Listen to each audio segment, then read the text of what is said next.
The courtroom was silent, the air thick with tension. Everyone's eyes were fixed on the judge, a stern-looking man with cold eyes. Angela Carter stood tall, her hands clenched at her sides, waiting for the decision that would change her life. She had fought hard for this moment, for justice, for the truth to be heard. But deep inside, something told her the outcome was already decided. The judge cleared his throat, adjusted his glasses, and looked down at Angela, as if she were nothing more than a problem to be dismissed. After reviewing the evidence, he began, his voice steady but emotionless. The court has decided to rule in favor of the defendant. A gasp spread through the courtroom. Angela felt her stomach drop. Her lawyer, Mr. Davis, turned to her in disbelief. "This isn't right," he whispered. Angela tightened her jaw, forcing herself to stay strong. She had expected corruption, but she had hoped, just for a second, that justice would prevail. She had presented everything: clear evidence, witness statements, and undeniable proof that she had been wronged. But none of it had mattered. The defendant, a wealthy businessman in a dark suit, smirked from across the room. His expensive lawyer patted him on the shoulder, whispering something that made him chuckle. Angela's blood boiled. She had spent months preparing for this case, fighting for what was right, but in the end, power and money had won again. The judge banged his gavel. "Court is adjourned." He stood and turned to leave, already done with her, as if she were just another name on his long list of cases. Angela stood frozen for a moment. People began to move around her, some leaving, some murmuring in low voices. A few reporters scribbled notes, but she could see it in their eyes. They weren't surprised. They had seen this before. Mr. Davis placed a hand on her shoulder. "Angela, we can appeal." She shook her head. Her voice was steady, but her heart pounded. "Not yet." She turned, her heels clicking against the marble floor as she walked toward the judge's bench. The courtroom doors were open now, and people were filing out, but she wasn't done. "Not yet." "Your Honor," she said, her voice loud enough to make people stop. The judge paused, his hand on the edge of his robe. He glanced at her, eyebrows raised. "Miss Carter, the case is over." Angela took a step forward, her heart racing, but her face calm. "No, Your Honor, it's not." A few reporters turned back, sensing something worth writing about. The businessman's smirk faded slightly. The judge frowned. "You are dangerously close to contempt of court." Angela ignored the warning. "I came here today believing that the law was fair, that truth mattered." Her voice was steady, but her hands were shaking. "But it's clear now, this was never about justice." Murmurs spread through the room. Mr. Davis swallowed nervously beside her. The judge narrowed his eyes.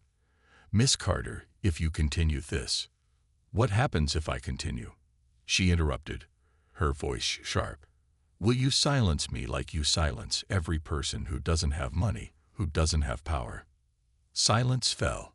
The businessman shifted in his seat, his confidence slipping. The judge's face darkened. Angela took a deep breath. She wasn't scared anymore. The truth doesn't disappear just because you refuse to see it. She turned her gaze to the reporters, to the people still watching. "And I won't stop until it's heard." The judge opened his mouth to respond, but Angela didn't wait. She turned and walked out of the courtroom, leaving whispers and stunned faces behind her. She had lost today, but something told her this was just the beginning. Angela stepped out of the courthouse, the cool afternoon air hitting her face. The weight of the judge's unfair ruling pressed down on her, but she refused to let it crush her. The world outside felt different now, colder, harsher, more unforgiving. People passed by, unaware of the injustice that had just unfolded inside. A group of reporters rushed toward her, microphones and cameras in hand. "Miss Carter, do you have any comments on the ruling?" one of them asked. Angela looked at them, her expression unreadable. She could see it in their eyes. They weren't expecting much. They had probably covered cases like this before, where the powerful walked away untouched, and the innocent were left with nothing. She took a slow breath. "No comment," she said, her voice steady. Then she turned and walked away. Her lawyer, Mr. Davis, hurried to catch up. "Angela, listen to me. This isn't over. We can appeal. There are still ways." She stopped and faced him. "No, Davis, this isn't just about me anymore." He frowned. "Then what is it about?" Angela glanced back at the courthouse, its tall pillars standing like silent witnesses to years of injustice. "It's about something bigger." Davis sighed, running a hand through his graying hair. "Angela, I know this isn't fair. I know the judge's decision was wrong. But the system is built to protect people like him. If you go against them—" "I have nothing to lose," she interrupted. Davis studied her for a long moment, then shook his head. "Just be careful," he said quietly. "They don't like people who fight back." Angela knew that, but she wasn't afraid. She walked to her car, her mind racing. The judge's ruling had been predictable, but the way he had dismissed her so easily, as if her case was nothing, burned in her chest. She had to do something. But what? As she unlocked her car door, a voice called out behind her, "Miss Carter." She turned to see an older man, his face lined with age, his suit slightly worn. He looked familiar. "You don't know me," he said, as if reading her thoughts. "But I knew your father." Angela stiffened. "My father?" The man nodded. "He fought a case against the same judge. Many years ago." Her heart pounded. "What happened?" The man hesitated. Then he said, "He lost. But not because he was wrong. Because the judge made sure he would." Angela's fingers tightened around her car keys. She had never heard of this. Her father had died when she was young, and no one had ever mentioned a case against this judge. "Why are you telling me this now?" she asked. The man sighed. "Because I saw what happened in that courtroom today, and because I think you're the only one brave enough to do what your father couldn't." Angela looked at him, her mind spinning. He reached into his coat pocket and pulled out a small worn file. "I kept this for years, thinking one day someone would come along who needed it." She hesitated, then took the file. It felt heavy in her hands. "What's inside?" she asked. The man gave her a knowing look. "The truth." Then, without another word, he turned and walked away. Angela stood there for a long time, staring at the file. She had lost in court today, but maybe, just maybe, she had found something even more powerful. Angela sat alone in her small apartment, the worn file resting on the table in front of her. The man's words echoed in her head. The truth. She had spent the entire drive home debating whether to open it. A part of her hesitated. Whatever was inside could change everything. But wasn't that exactly what she needed? She reached forward, her hands slightly unsteady, and flipped open the file. At first, she didn't understand what she was looking at. Old case documents, typed pages yellowed with time, witness statements. Then her eyes landed on a name. Judge Richard Holloway. Her breath caught. The same judge who had ruled against her today. She read faster now, her pulse quickening. The case was from over 20 years ago. Her father, Marcus Carter, had sued a major corporation for discrimination. He had proof, witnesses, everything. And yet he had lost, just like she had today. Angela's hands tightened around the papers. The more she read, the clearer it became. The judge hadn't ruled fairly. He had twisted the case, ignored evidence, and sided with the corporation. And it wasn't just her father's case. There were others. The same judge, the same pattern. A sick feeling settled in her stomach. This wasn't just about her. It was bigger than she had imagined. She grabbed her phone and dialed Mr. Davis. He answered on the second ring. "Angela, I need you to come over," she said, her voice tense. "I found something." There was a pause. Then he sighed. "This is about the file, isn't it?" Angela frowned. "You knew." "I had a feeling," he admitted. The way the judge handled your case, it wasn't just bias. It was deliberate. Angela gritted her teeth. Then we have to expose him. Slow down, Davis warned. If this is as serious as you think, we need to be careful. Angela looked back at the documents. This wasn't just about one bad ruling. It was about a man who had spent decades abusing his power.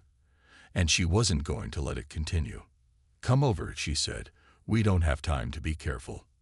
An hour later, Davis sat across from her, flipping through the pages of the file. He was quiet for a long time. Finally, he looked up, his face grim. This could destroy him. Angela nodded. Good. Davis exhaled. Angela, listen to me. Judges don't just go down easily. He has connections. If we go after him, he'll come after you. Angela met his eyes. Let him try. Davis studied her for a moment, then shook his head with a small, tired smile. You're just like your father. She swallowed. Then it's time I finish what he started. Davis leaned back, rubbing his temples. All right, he muttered. Tell me the plan. Angela took a deep breath. She didn't have all the answers yet, but one thing was clear. She was going back to that courtroom. But this time, she wouldn't be the one on trial. This time, it would be the judge. Angela stepped into the courthouse once again. But this time, she wasn't here to plead for justice. She was here to demand it. The weight of the file in her hands felt heavier than before, but she carried it with confidence. She had spent the last 2 nights barely sleeping, reading through every document, every case, every name. The truth was clear now.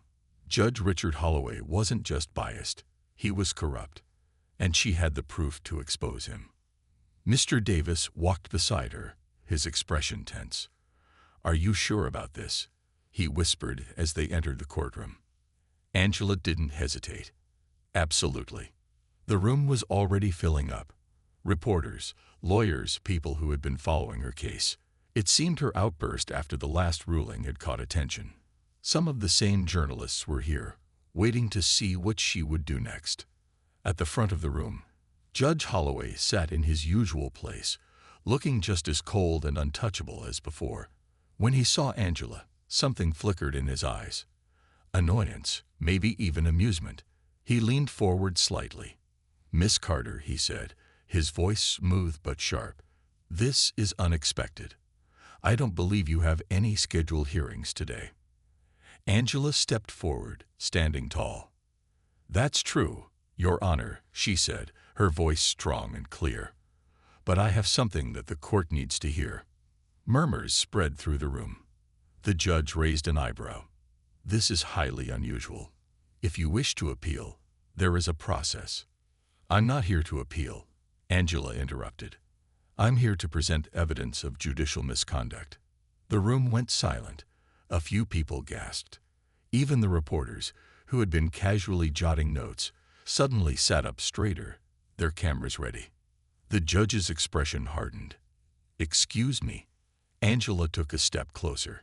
This file contains proof that you have a history of ruling unfairly in cases involving minorities, especially black plaintiffs. This isn't just about me. It's about the many people who came before me, the people you silenced, the lives you ruined.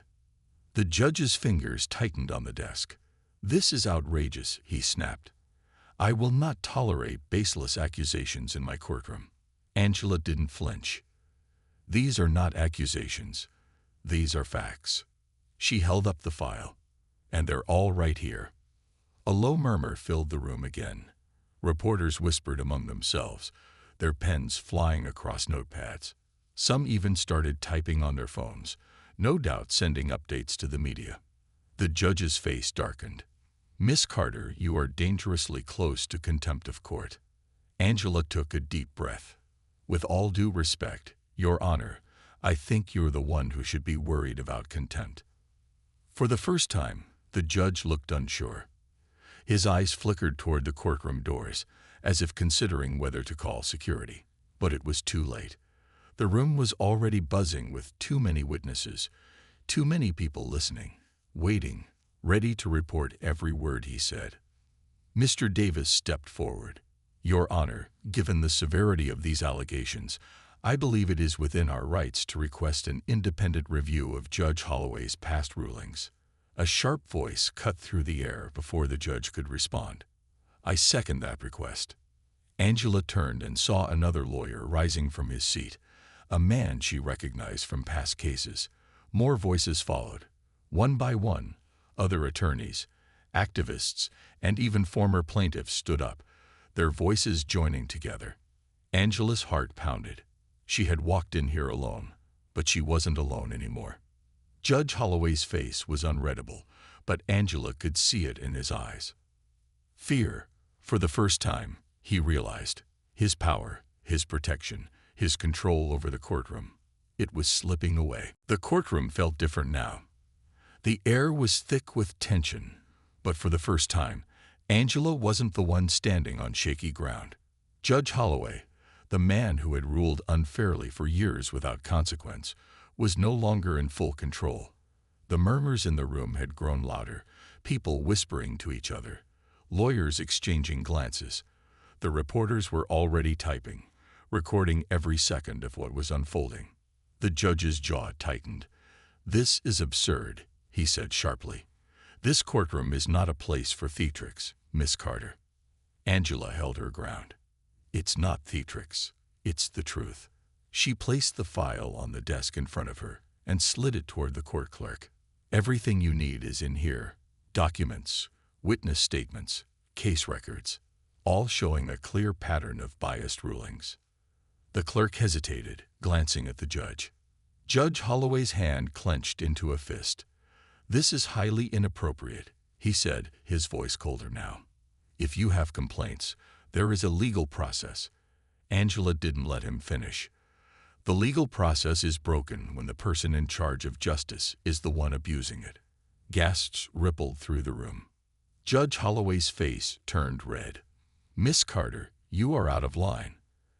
Angela didn't blink. "So were you. For over 20 years. A man in a dark suit suddenly rose from his seat. His voice was calm but firm. "Your Honor, as a representative of the State Bar Association, I request that these allegations be reviewed immediately." More voices joined in. Other lawyers, community leaders, even former plaintiffs who had been watching from the back. One by one, people stood up, demanding an investigation. Angela's heart pounded, but she stayed still, watching. This was bigger than her now. Judge Holloway's hands gripped the desk so tightly his knuckles turned white. "This is outrageous," he spat. "I have served this court with honor for decades." Angela tilted her head. "If that's true, then you have nothing to worry about." For the first time, the judge hesitated. The door to the courtroom opened, and 2 officers stepped inside. They weren't here for security. They were here for him. A woman in a gray suit entered right behind them, her expression unreadable. "Judge Holloway," she said, "a formal review of your past rulings has been requested. You are hereby placed under investigation for judicial misconduct." The judge shot to his feet. "This is ridiculous. You can't." But he stopped himself. He could see it in their faces. The courtroom had already turned against him. Angela exhaled slowly. She had walked in here expecting a fight. But now, the fight was over. Judge Holloway had lost. And justice, real justice, was finally about to begin. Judge Holloway's face was pale, his hand still gripping the desk, as if he could hold on to his power a little longer. But it was too late. The courtroom had shifted. The people, the press, the lawyers, they weren't looking at him with respect anymore. They were looking at him like a man exposed. Angela stood still, watching as the officers approached the bench. The woman in the gray suit, the state investigator, stepped closer.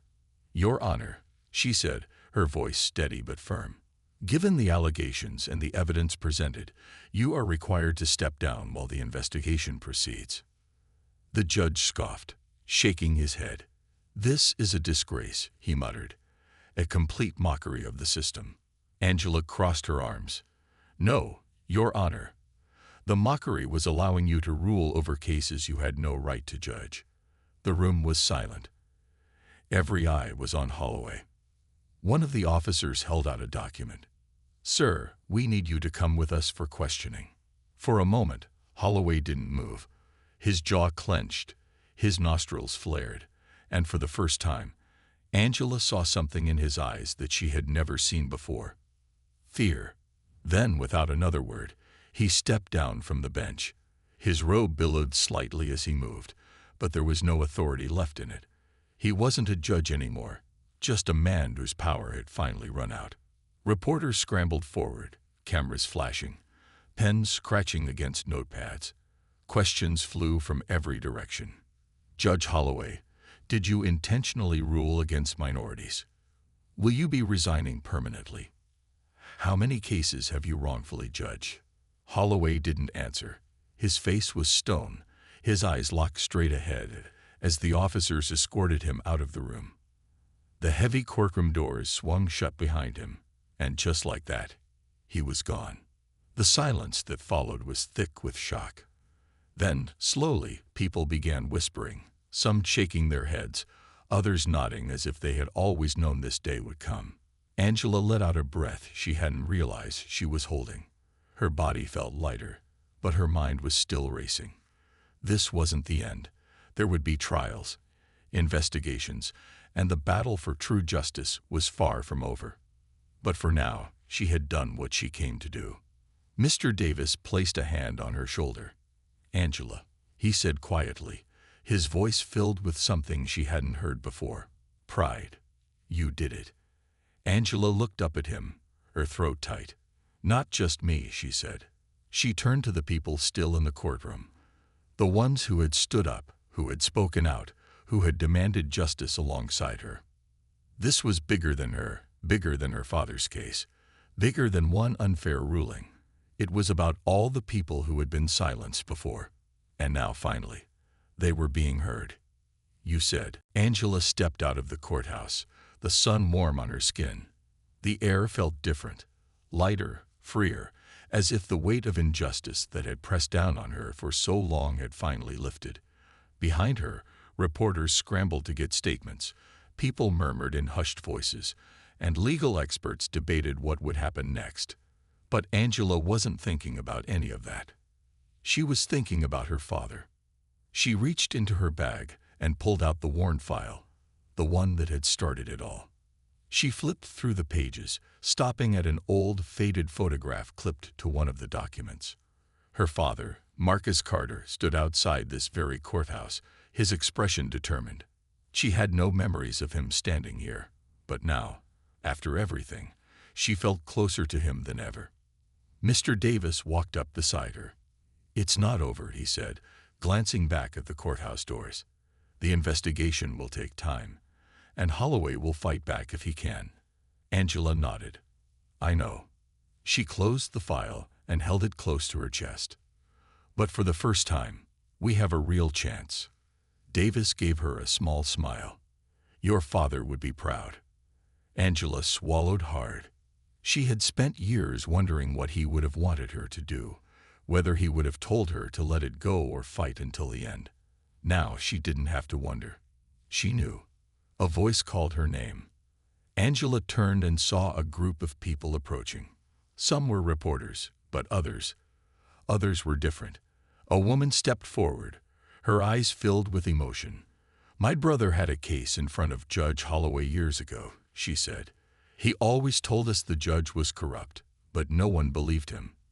Thank you for proving he wasn't crazy." A man spoke next. "My cousin lost everything because of that man's ruling. You gave us hope." More voices joined in. People she had never met, people she didn't even know had been affected by Holloway's decisions. They thanked her, some with words, others with just a nod, their eyes shining with relief. Angela felt something deep inside her shift. She had started this fight thinking it was just for herself, for her father's legacy. But now she realized it was bigger than that. It was for all of them. One of the reporters finally broke through the crowd. "Angela, what's next for you?" She thought for a moment. The battle against Holloway was far from over, and there were others like him still out there. Judges who thought they were untouchable, systems that crushed people instead of protecting them. Angela lifted her chin. This was just the beginning.